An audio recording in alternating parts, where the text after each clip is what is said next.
Hi everyone, I'm Kristan Hawkins with Students for Life of America, and I just want to send you a kind of a quick update of what's been going on.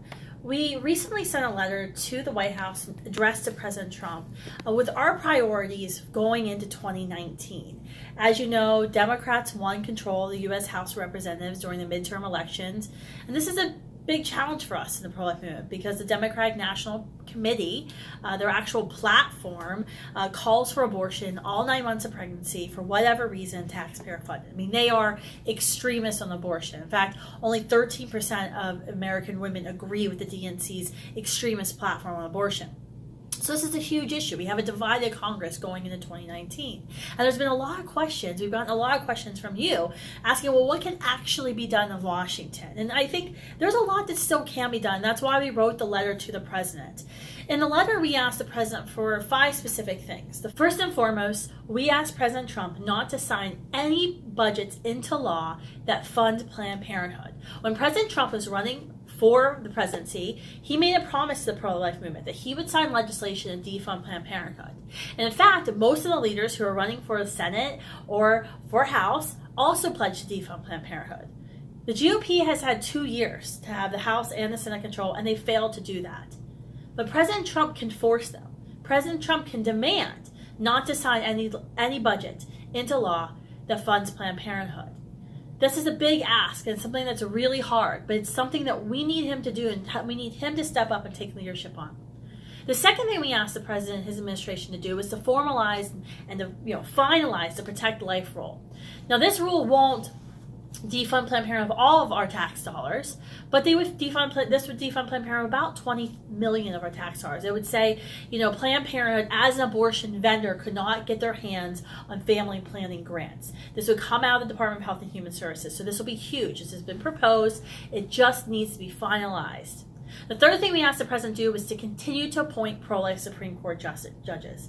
You all know that we can't just make abortion unthinkable. We also have to make it illegal. And that means reversing Roe, bringing the decision on abortion back to the states. And that's why we need pro-life Supreme Court justices. That's why we were so pleased with the results of the election in the Senate, because now we actually have a pro-life majority in the Senate. Most people thought going into the midterms we had a pro-life majority, but we didn't. We had there was a Republican majority, but there wasn't a pro-life majority. Now we have a solid pro-life majority in the Senate, and that is going to be huge going forward.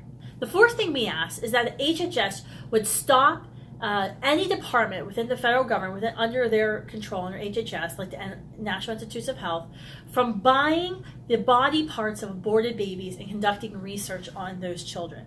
You and I are paying for the body parts of aborted babies. We're paying the abortion industry for the body parts of aborted babies to conduct research on those children. This is outrageous. It has been 3.5 years since the Center for Medical Progress released the shocking videos talking about Planned Parenthood and the illegal trade of baby body parts. Then we found out that our own government, with our dollars, is purchasing these children and conducting research on them. This is unbelievable. HHS needs to put a stop to it, and now. They don't need to wait any longer. The fifth thing we asked the Trump administration to do is to look into a situation that we see all the time on college and high school and middle school campuses, is that Planned Parenthood has a cunning business scheme. They want to get into elementary, middle, and high schools as soon as they can. And they want to come in and offer their version of sex education. Why? Because they know the sooner she has sex, the more often she has sex, the more time she's going to come into Planned Parenthood.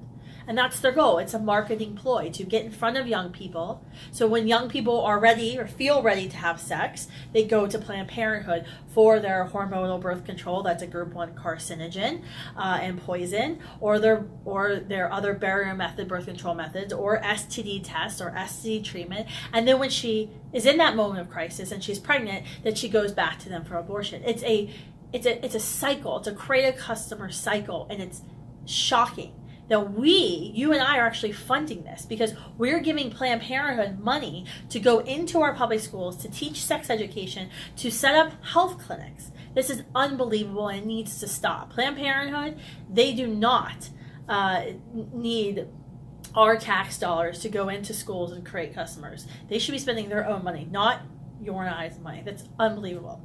So we sent a letter to the White House. I just had a meeting at the White House this week with several other key pro-life leaders about these matters. But now I need your help. I need you to call the White House switchboard, to tweet at President Trump, to tweet at the Health and Human Services Secretary, to tweet at your senators, at your congressmen, to tell them you expect President Trump to uphold his promise to defund Planned Parenthood.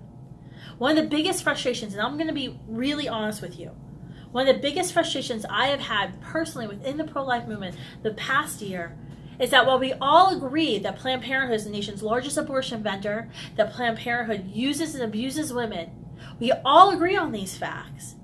We all agree that they should be defunded, but yet none of us are talking about it. And because we're not talking about it, it's not happening.